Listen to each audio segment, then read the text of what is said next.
जोरदार तालियों से स्वागत कीजिए। मंच पर मैं आमंत्रित कर रहा हूं श्री कृष्णपाल गुर्जर जी को।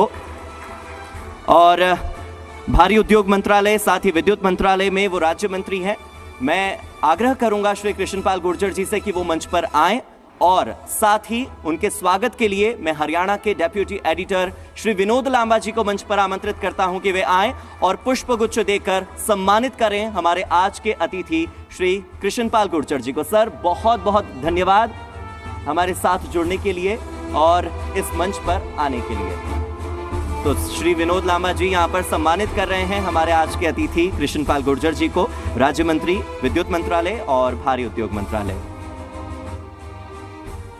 और अब मैं आमंत्रित करूंगा मेरी सहयोगी मनु तेवतिया को कि वे आएं और हरियाणा के deputy editor Vinod Lamba sir के साथ इस पैनल डिस्कशन को आगे बढ़ाएं।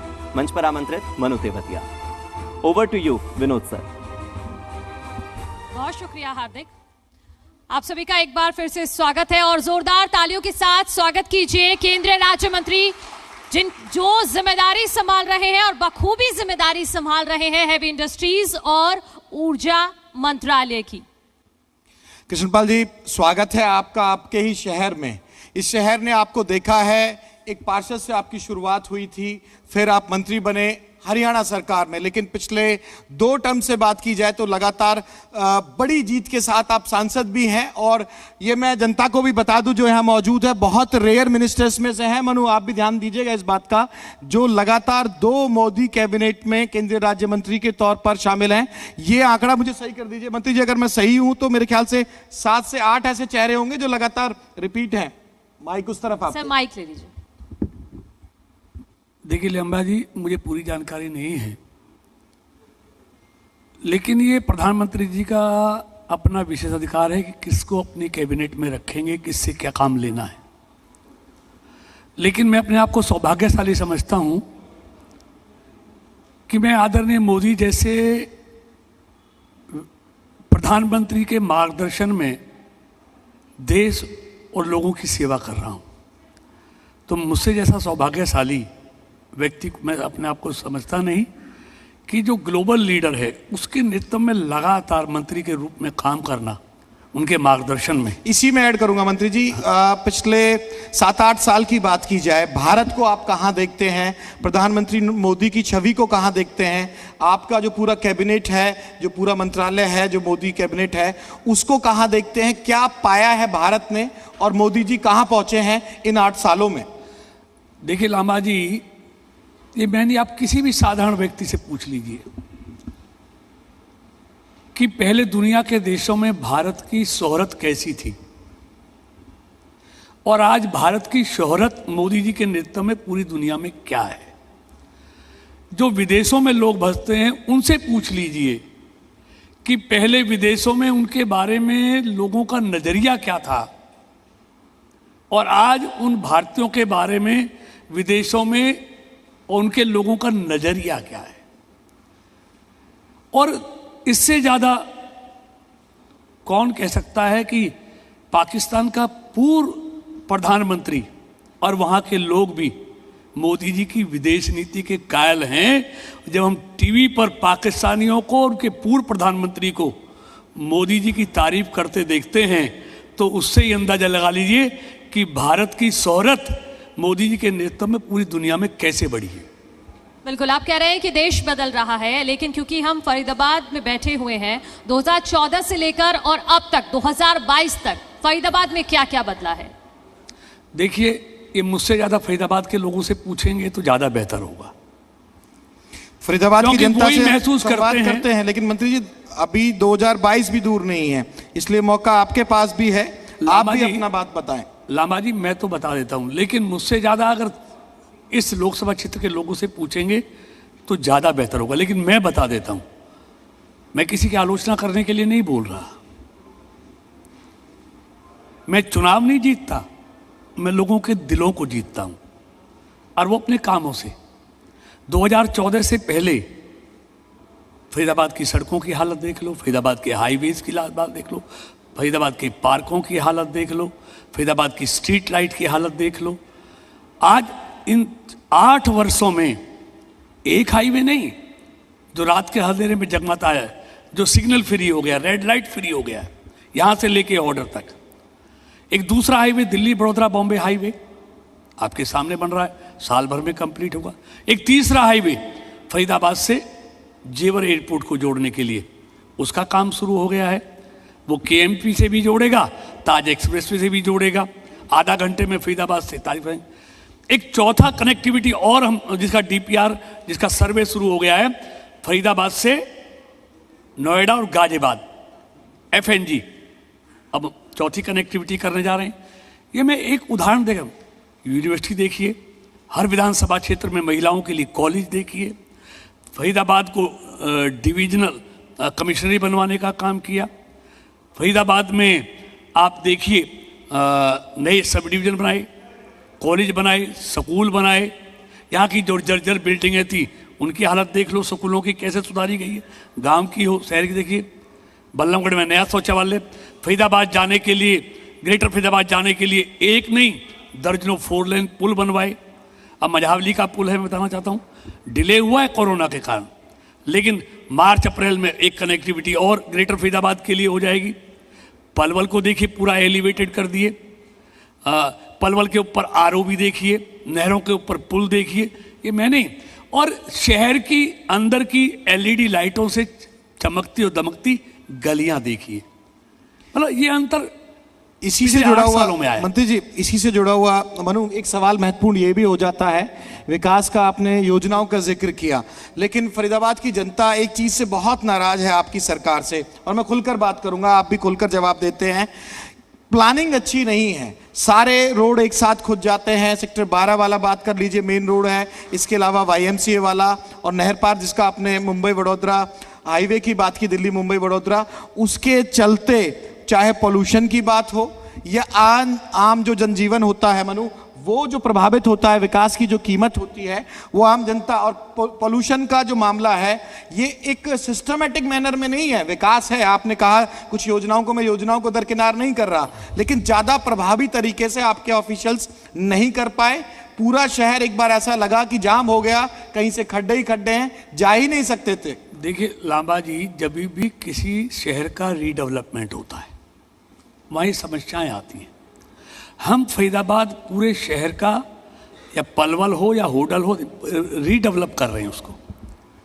उनकी सीवर लाइनें बदली जा रही हैं। आप कॉलोनियों में देखो, वर्षों से ना सीवर लाइन थी ना पानी की लाइन थी। आज ऐसी कोई कॉलोनी नहीं है जिसमें सीवर लाइन अमृत योजना से नहीं डाली जा रही है, जिसमें पानी की पाइपलाइन नहीं डाली है, जहाँ एसटीपी नहीं बनाए जा रहे हैं।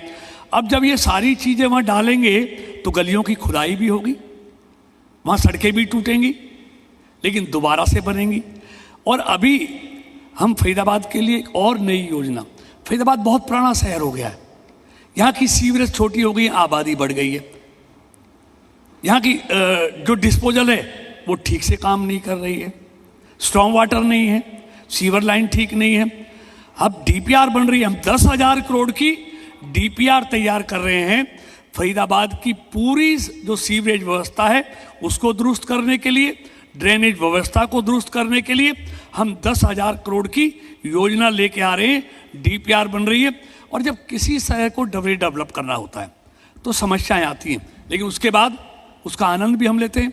ये हाईवे जब बन रहा था NH2 वाला, जिसको NH90 कहते हैं, कितनी समस्याएं आई थी लोगों को, लेकिन आज बनने के बाद कैसा लोग महसूस करते हैं।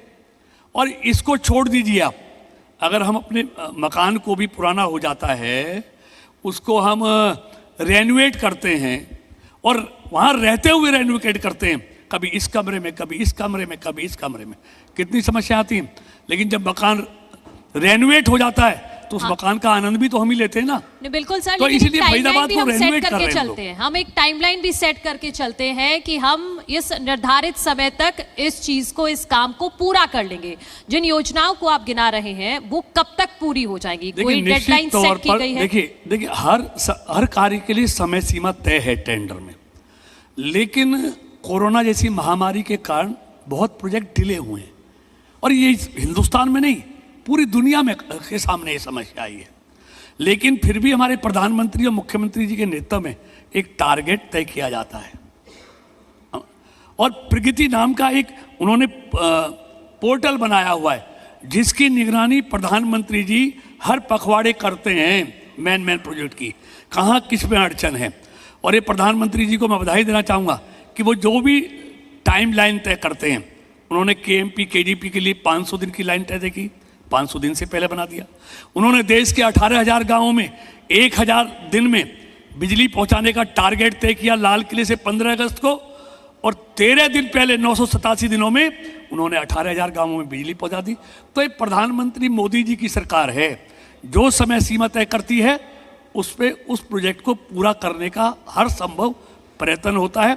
लेकिन कोरोना के कारण सारी चीज़ें गड़बड़ हुई, जिसके कारण कुछ चीज़ें डिले हुई, लेकिन अब सारा कुछ माहौल ठीक है। बहुत जल्दी जो प्रोजेक्ट लेके आए हैं वो तैयार हो जाएंगे। बिल्कुल मंत्री जी, लेकिन लीडरशिप कॉन्क्लेव है, फरीदाबाद की जनता देख रही है, हरियाणा की जनता देख रही है, दिल्ली एनसीआर की जनता देख रही है। जो सपनों का फरीदाबाद आप दिखा रहे हैं उसको लेकर आज सीधी बात हो जाए, कब तक मेजर जो प्रोजेक्ट्स हैं आपके पूरे हो जाएंगे? आज बात होगी डेडलाइन की। देखिए लांबा जी, एक तो अपने शब्दों का सुधार कर लीजिए आप जी। हम सपनों का फरीदाबाद नहीं, हम हकीकत का फरीदाबाद बना रहे हैं। सौंदर्यीकरण का, हम हकीकत का फरीदाबाद बनाने जा रहे हैं, सपनों का फरीदाबाद नहीं। सपने तो कोई और दिखाते थे, ये मोदी जी की सरकार है, मनोहर जी की सपनार है। ये सपने नहीं दिखाती, सपनों को साकार करती है। तो जो सपनों रोड को मैप आप हकीकत में बता रहे हैं, रोड मैप बता रहे हैं, वो कब तक पूरा हो जाएगा? लेकिन निश्चित तौर पर सबकी समय सीमा है। जैसे इसकी 2025 है, इसकी अपना दिल्ली बड़ौदा नहीं, दिल्ली बड़ौदा नहीं, हाँ दिल्ली बड़ौदा की, और उसकी भी जीवन रिपोर्ट की। लेकिन आपको यकीन दिखाता हूँ, समय से पहले दोनों तैयार होंगे, समय से पहले तैयार होंगे दोनों के दोनों। और उसकी समय सीमा अभी डीपीआर बन रही है, जो एफएनजी बनने वाला है उसकी अभी तय हो रही है। एक बड़ा सवाल आप पर उठता है, मनु सहयोगी हमारी वो भी एक बार ध्यान दें। मनु, ये तारीफ की बातें तो सारी हो गई, लेकिन बड़ी परियोजनाओं में मेट्रो का इंतजार था कि आप पूरे फरीदाबाद के सांसद हैं, जिसमें पलवल का क्षेत्र भी आता है। आप फरीदाबाद मेट्रो को पलवल तक नहीं ले जा पाए। फरीदाबाद से गुरुग्राम की चर्चाओं में आई, उसकी भी मुझे अपडेट कर दीजिएगा। मैं नहीं कह रहा कि उस पर कोई काम नहीं हुआ, लेकिन दोनों फरीदाबाद में, एक मिनट सवाल मैं पूरा कर लूं मंत्री जी। फरीदाबाद पलवल, ये कांग्रेसी लगातार आपसे सवाल पूछते हैं, मंत्री जी आप लगातार 2 बार सरकार में हैं, मेट्रो फरीदाबाद से पलवल क्यों नहीं गई? मेट्रो फरीदाबाद से गुड़गांव सीधी क्यों नहीं गई? और जिस मेट्रो के उद्घाटन का आप लोग श्रेय लेते हैं, पुराने कांग्रेसी जो थे वो कहते हैं कि ये तो योजना हमारी थी, फीता मोदी जी काट गए और कृष्णपाल जी काट गए। देखिए, सरकार अपने आप में सरकार है, एक कंटिन्यूटी है। दल बदलते हैं, सरकारें नहीं बदलती। सरकार में रहने वाले दल बदलते हैं। सरकार निरंतर चलती है, उसका नेतृत्व कोई भी करे। तो इसलिए किसने उद्घाटन किया, किसने उसका डीपीआर बनाया, किसने उसका टेंडर लगाया, लेकिन मेट्रो की बात नहीं कर रहा। जितने किलोमीटर मेट्रो मोदी जी के राज में बनी है, इतने पिछले 25 साल में नहीं बनी। जितने एम्स 70 साल में बने, उससे ज्यादा एम्स मोदी जी ने बनाए। जितने आईआईटी देश में 70 साल में बने, उससे ज्यादा 8 साल में मोदी जी ने बनाए। जितने आईआईएम 70 साल में बने, उससे ज्यादा आईआईएम मोदी जी ने 8 साल में बनाए। जितने एयरपोर्ट 70 साल में बने, उससे ज्यादा एयरपोर्ट मोदी जी ने 8 साल में बनाए। जितने हाईवे 70 साल में बने, उससे थोड़ा कम 8 साल में मोदी जी की सरकार ने बनाए। जितने पासपोर्ट ऑफिस 70 साल में बने, उससे ज्यादा पासपोर्ट ऑफिस मोदी जी ने 8 साल में बनाए। जितना इलेक्ट्रिफिकेशन ट्रेन का 70 साल में हुआ, उससे कई गुना ज्यादा इलेक्ट्रिफिकेशन मोदी जी की सरकार ने किया।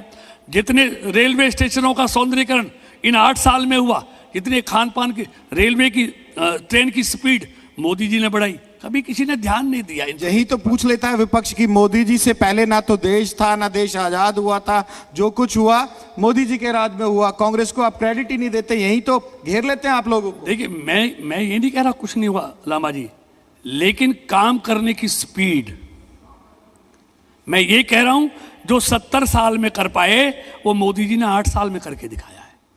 कंपैरिजन कर रहे हैं आप? मैं कंपैरिजन कर रहा हूं। हाईवेज का कंपैरिजन कर लीजिए।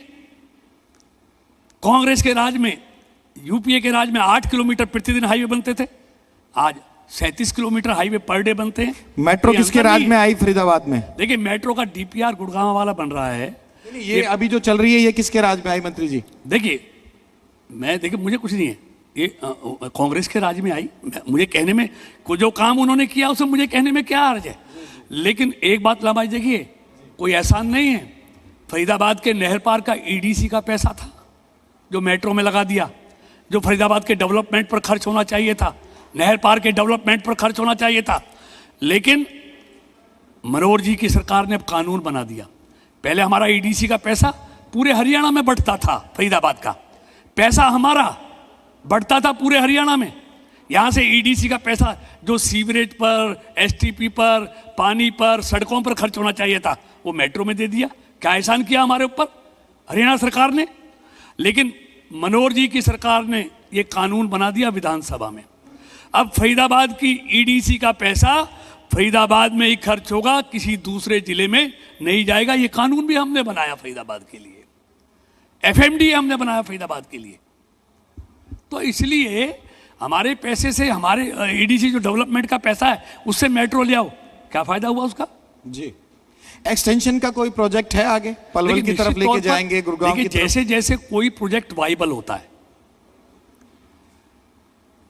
तो पहले हर मेट्रो वाले भी वाइबिलिटी देखते हैं कि हम मेट्रो जहां लाने वाले हैं वहां वो मेट्रो वाइबल होगी नहीं होगी।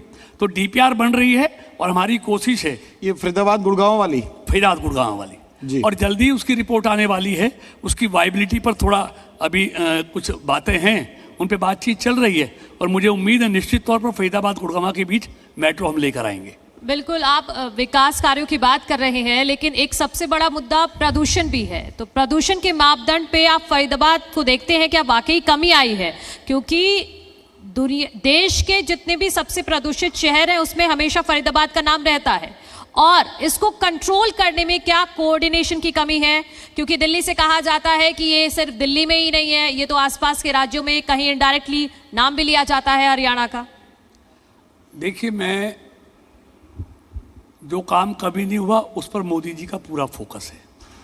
पर्यावरण खाली फरीदाबाद की समस्या नहीं है, पूरे एनसीआर की और बड़े बड़े शहरों की सबकी समस्या है। लेकिन मोदी जी ने COP26 में अभी ये कमिटमेंट किया है कि 2030 तक हम जो एक कार्बन उत्सर्जन है इसको 40% कम करेंगे 2030 तक। और उन्होंने कहा जो हम ताप विद्युत पे गए थे हम रिन्यूएबल एनर्जी पे जाएंगे, ग्रीन एनर्जी पे जा रहे हैं। और ये मोदी जी की सरकार ने तय किया था कि 2030 तक हम टोटल जो कैपेसिटी पावर की इंस्टॉल्ड है उसका 40-45% अब 2030 तक पूरा करेंगे। और मुझे आपके माध्यम से पूरे प्रदेशवासियों को, देशवासियों को बताने में खुशी हो रही है, जो टारगेट हमने 2030 में अचीव करना था वो हमने नवंबर 2021 में अचीव कर लिया। दुनिया का कोई देश अचीव नहीं कर पाया। आज total power capacity, install capacity का हम 40% रिन्यूएबल एनर्जी पर आ गए, जिससे प्रदूषण कम होगा, कार्बन उत्सर्जन कम होगा। और कमिटमेंट है कि 2070 तक हमने हिंदुस्तान पूरे को जीरो करना है, जीरो कार्बन करना है। सर, इसके लिए पूरा प्रयास कर रहे हैं। सर, ये योजनाओं की बात की आपने कि पूरा कमिटमेंट नहीं करके दिखाया है। नहीं, बिल्कुल, मैं उसको नहीं काट रहा आपकी बात को। मैं आपका ध्यान आकर्षित करना चाह रहा हूं, और ध्यान ये आकर्षित करना चाह रहा हूं कि योजनाएं हैं एक मैनर में होंगी, आपने एक टाइमलाइन भी दी। लेकिन मंत्री जी, मेरा सवाल ये है कि इमीडिएट रिलीफ के लिए चाहे गाड़ियां चलना हो जो पानी के फुहारे मार के कंट्रोल करती है, या छोटे छोटे मेजर हो, एक बीमारी है, पोल्यूशन एक बीमारी है जिससे लोगों को भी बीमारी फैलती है, उसकी दवाई आप कह रहे हो कि बाद में देंगे, आयुर्वेदिक दवाई समझ में आती है, इसको आप अदरवाइज मत लीजिएगा। लेकिन मैं कह रहा हूं कि इमीडिएट जो दवाई है उसके लिए ज्यादा एफर्ट्स। आप मेरी बात को समझ नहीं पाए हैं। दवाई बाद में देंगे किसने कहा है? हमने कहा हमने काम शुरू कर दिया। मैं कह रहा हूं ये लंबे हमने जमीन पे करके दिखा दिया। ज्यादा ध्यान देने की जरूरत है। देखिए, इसमें जन भागीदारी जी, उसका भी बहुत बड़ा रोल है। सारी चीजें सरकार करेगी, हम कुछ नहीं करेंगे, ये सोच ठीक नहीं है। आप मुझसे अपेक्षा करें पोल्यूशन करूं, लेकिन आप कहेंगे मैं तो फैलाऊंगा, मैं तो आग भी जलाऊंगा, मैं तो पराली भी जलाऊंगा, मैं तो डीजल के व्हीकल भी चलाऊंगा। 15 साल पुराने चलाऊंगा। तो जन भागीदारी भी इस पॉल्यूशन को खत्म करने में बहुत बड़ा उसकी डबल इंजन की सरकार है, आप सख्ती कीजिए। नहीं, ये लोकतंत्र है। लोकतंत्र में हर काम डंडे से नहीं लिया जाता, अवेयरनेस करके लिया जाता है, लोगों को तैयार किया जाता है। हम लोगों को तैयार कर रहे हैं, लोगों के मनों को जीतेंगे। आप अपना सहयोग दीजिए उसमें। तो लोगों को जागरूक करने के लिए क्या कर रहे हैं आप? देखिए, कैसी जागरूकता फैला? जगह जगह हर बार सेमिनार होते हैं, अवेयरनेस के लिए पोस्टर निकालते हैं, गोष्ठियाँ होती हैं, और राज्य सरकारों से हमेशा केंद्र सरकार बातचीत करती है, उनको पत्र लिखते रहते हैं, उनके अफसरों के, उनके मंत्रियों के साथ बैठकें होती रहती हैं। ये निरंतर प्रक्रिया चलती रहती है इस सब। लेकिन ये एक दिन की बात है, लोग भूल जाते हैं, फिर उसकी मॉनिटरिंग भी होती है क्या बाद में? देखिए, मैंने कहा ना, दशकों के बाद देश को ऐसा प्रधानमंत्री मिला है जो हर चीज की खुद मॉनिटरिंग करता है। और प्रगति पोर्टल बनाया है उन्होंने, हर काम की वो समीक्षा करते हैं हर 15 दिन, महीने के बाद। तो दशकों के बाद ऐसा प्रधानमंत्री देश को मिला है, तो ज्यादा चिंता करने की जरूरत नहीं है। कुछ राजनीतिक सवाल भी मुझे सर आपसे लेने हैं, लेकिन मंत्री जी उससे पहले मैं एक आखिरी सवाल आपसे जरूर पूछना चाहूंगा, और मैं कहूंगा कि सीधा आप जनता से संवाद करें।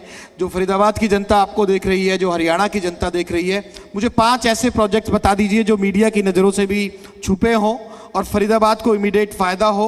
और खास तौर से मैं ये भी एक टाइमलाइन बता रहा हूं, आपसे ये आग्रह कर रहा हूं कि 2024 से पहले 4-5 बड़ी योजनाएं, ब्रीफ में एक अच्छा मंच है, बड़ा मंच है जी मीडिया का, आप जरूर बताएं कि 2024 तक इमीडिएट ये योजनाएं, ये कार्य फरीदाबाद में पूरे हो जाएंगे।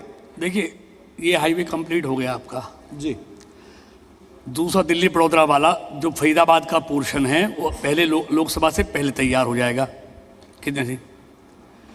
तीसरा भी हमारा कोशिश है फरीदाबाद जेवर वाला भी लोकसभा से पहले तैयार हो जाए, लेकिन 2-4 महीने अगर डिले होगा, लेकिन हमारी कोशिश है कि उससे पहले तैयार हो जाए। और हमारी कोशिश है कि अगले लोकसभा चुनाव से पहले एफएनजी का काम भी शुरू हो जाए, पलवल के आरओबी हैं वो शुरू हो जाएं। और एक हमने जैसे मझावली पर, यमुना पर 40 साल के बाद लोगों का सपना साकार हुआ, ऐसे ही होडल मझावली वाले का अपडेट क्या है? उसका तो बड़ा कंफ्यूजन रहता है मंत्री जी, एक बार आज खुल के आप बता ही दो, क्योंकि वहां जो खंबे वंबे लगे गए थे वो कह रहे हैं कि पुल जमीन एक्वायर नहीं हुई। देखिए लांबा जी, मैं बता दूं, मैंने कहा कोरोना के कारण फिर 2-3 महीने बारिश का पानी आ जाता है, डिले हुआ, मुझे मानने में कोई बुराई नहीं है, लेकिन इतने डिले नहीं हुआ कि 89 में पत्थर रखा हो और 2014 तक उसमें कुछ काम ही नहीं हुआ हो, इतना डिले भी नहीं हुआ। इसलिए वो लोग सवाल नहीं कर सकते, इन्होंने 89 में पत्थर रखा हो और 2014 तक काम भी शुरू न हुआ। अब तो पुल तो बनकर तैयार है, अप्रोचेज का और रोड का 100 करोड़ का टेंडर हो गया है, जो रोड है वो भी 1.5 मीटर ऊंचा बन रहा है। तो मैं कह रहा हूं कि मार्च एंड तक इस पर आवागमन शुरू हो जाएगा। लांबा जी, ठीक है, मुझे लगता है कि एक सवाल हम ऑडियंस से भी ले लेते हैं। मेरे सहयोगी देवेंद्र हैं। देवेंद्र, पूछिए, आप क्या पूछना चाहते हैं? मल्होत्रा साहब,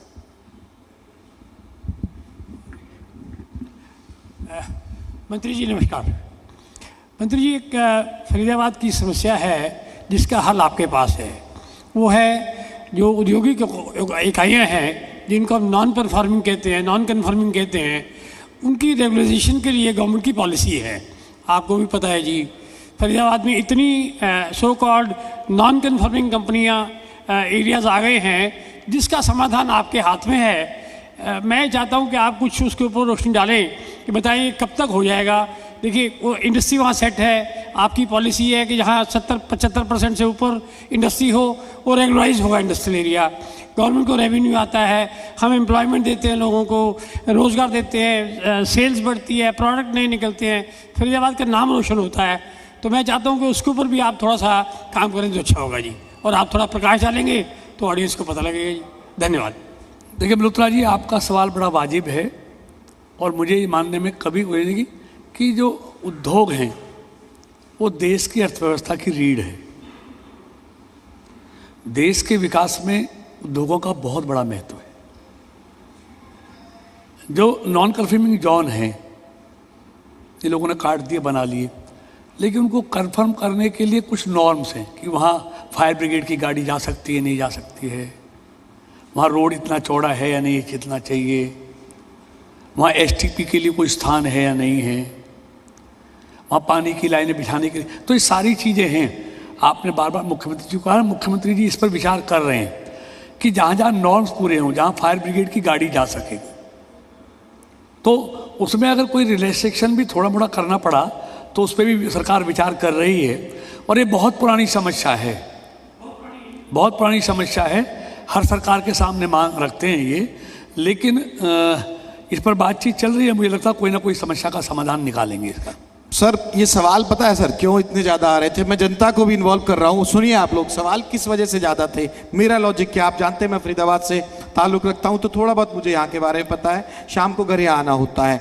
ये डबल इंजन की सरकार है, देश में मोदी जी की सरकार है, प्रदेश में मनोहर लाल की सरकार है, और सबसे बड़ी बात यह है कि फरीदाबाद के कोटे से दो मंत्री हैं। आप केंद्र में मंत्री हैं, मूलचंद शर्मा जी राज्य में मंत्री हैं, इसलिए ये दिल मांगे मोर यहाँ की जनता कहती है। इसीलिए मैं ज्यादा से ज्यादा बातें आपसे निकलवा रहा था, ज्यादा से ज्यादा जनता तक जा रही, क्योंकि एक्सपेक्टेशन करना उसी से की जाती है कि जिन संवैधानिक पदों पर, पावरफुल पोस्ट पर आप बैठे हैं, मूलचंद जी बैठे हुए हैं, और सरकार एक अलाइन है ऊपर से लेकर नीचे तक। ये बिल्कुल ठीक है लांबा जी, ये अपने लोग हैं। आज हम जो कुछ भी इनके कारण से हैं, तो ये इनकी अपेक्षाएं हमसे रखना कोई बुरी बात नहीं, अच्छी बात है, और हमसे उम्मीदें रखनी भी चाहिए। और हम ईमानदारी के साथ ये प्रयास करते हैं कि फरीदाबाद के लोगों ने जो प्यार हम लोगों को दिया है, मेरी पार्टी को दिया है, हम उनके उम्मीदों पर खरे उतरें, और उसके लिए ईमानदारी से लगे रहते हैं कि अगर फरीदाबाद का विकास हम मोदी और मनोहर जी के रहते भी नहीं कर पाए तो कोई नहीं कर पाएगा। इसलिए हम लगे हुए हैं उसमें, और हमको उम्मीद है जो उम्मीदें फरीदाबाद के लोगों ने लगाई हैं उन पर हम खरा उतरेंगे। कुछ राजनीतिक सवाल भी कर लेती हूँ मैं। अब क्या स्थिति देख रहे हैं आप फिलहाल बीजेपी की, क्योंकि हिमाचल के जो नतीजे आए हैं उसके बाद कांग्रेस गदगद है, और भूपेंद्र सिंह हुड्डा जी कहते हैं कि पहाड़ से जब आवाज आती है तो दूर तलक जाती है। भगवान उनकी बात को माने, लेकिन हिमाचल का चुनाव आप देखिए क्या क्या उन्होंने वादे किए। बीजेपी ने पुरानी पेंशन का वादा नहीं किया, उन्होंने पुरानी पेंशन का वादा किया। और मालूम है हिमाचल का बजट है 9,000 के लगभग करोड़ का, और जो पुरानी पेंशन बनती है वो 7200 करोड़ बनती है। क्या करेंगे हिमाचल का भला? वो ऐसे हिमाचल का भला हो सकता है क्या? दूसरी बात, जरा उसका एनालिसिस करें। 43.9% वोट उनको मिला है, सत्ता में रहने के बाद 43% वोट हमको मिला है। 0.9% से वो चुनाव जीते हैं उनको, लेकिन हार जीत तो हार जीत है, मैं उनको बधाई देता हूं। लेकिन मैं उनसे ये कहना चाहता हूं, जो वादे उन्होंने हिमाचल के लोगों से किए हैं अब उनको पूरा करने की बारी है। लेकिन गुजरात में क्या हुआ, दिल्ली में कांग्रेस का क्या हुआ, जरा उसको भी देख लें। दिल्ली में 21% से 11% पे पहुंच गए। आप ही के हाथ सब कुछ लगा, नहीं लामा जी, बीजेपी के हाथ कुछ नहीं लगा। दिल्ली में 21% से 11% पे पहुंच गए। लेकिन विधानसभा के मुकाबले उनका वोट शेयर बढ़ा है, विधानसभा के मुकाबले वोट शेयर बढ़ा है। गुजरात में 42% से 27% पे पहुंच गए। तो क्या हालत है? आप कह रहे हैं कि खाली हिमाचल मत देखो, आसपास भी देखो, पूरा देश देखो ना, पूरा देश देखो। नहीं, पूरा देश देखेंगे तो फिर बीजेपी के लिए भी कुछ कहने को ज्यादा रह नहीं जाता है। आप गुजरात जीते हैं, आप हिमाचल हार गए, आप मैनपुरी में हार गए, आप खतौली में हार गए जो सीट आपके पास थी। देखिए आप देखो ना, रामपुर जीत गए जो कभी नहीं जीते, उसको भी देखिए। तैयारी आपकी भी पूरी है।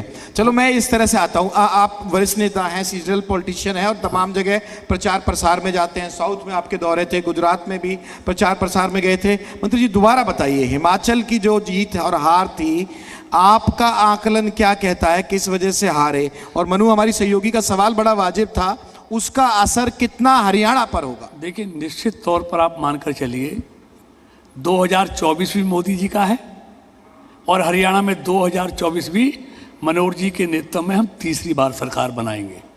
मनोहर प्लस जेजेपी प्लस निर्दलीय?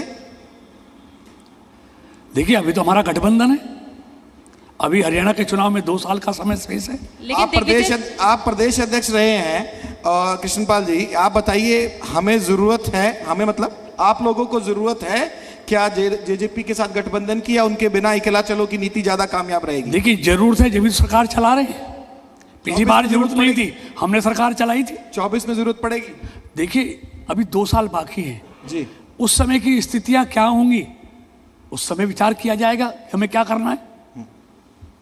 एक आखिरी सवाल, 2000 आपके चेहरे की भी चर्चा होती है, चाहे सोशल मीडिया की बात हो या तमाम ऐसे मुद्दे हो, बार बार आपके जो चाहने वाले हैं, देखो मीडिया तो फिर भी बैलेंस करके खबरें कहीं ना कहीं फैक्ट्स पे चलाता है, ये अक्सर जो लोग बैठे हुए हैं, मुझे नहीं लगता किसी के मोबाइल में नहीं आया होगा कि कृष्णपाल जी अब मुख्यमंत्री बनने वाले हैं, कृष्णपाल जी अब मुख्यमंत्री बनने वाले हैं। आपके मन में क्या चलता है जब इस तरह की? देखिए लांबा जी, क्या सोशल मीडिया से मुख्यमंत्री बनते और हटते हैं? 8 साल से सोशल मीडिया और मीडिया लोगों की मुख्यमंत्री को भावनाएं हटाने की तो कम से खबरें कम- छाप रहा है, हट गए हैं क्या वो? मैं आपकी दिल की भावना जानना चाह रहा हूं। देखिए मैं कभी इन चक्करों में नहीं हूं।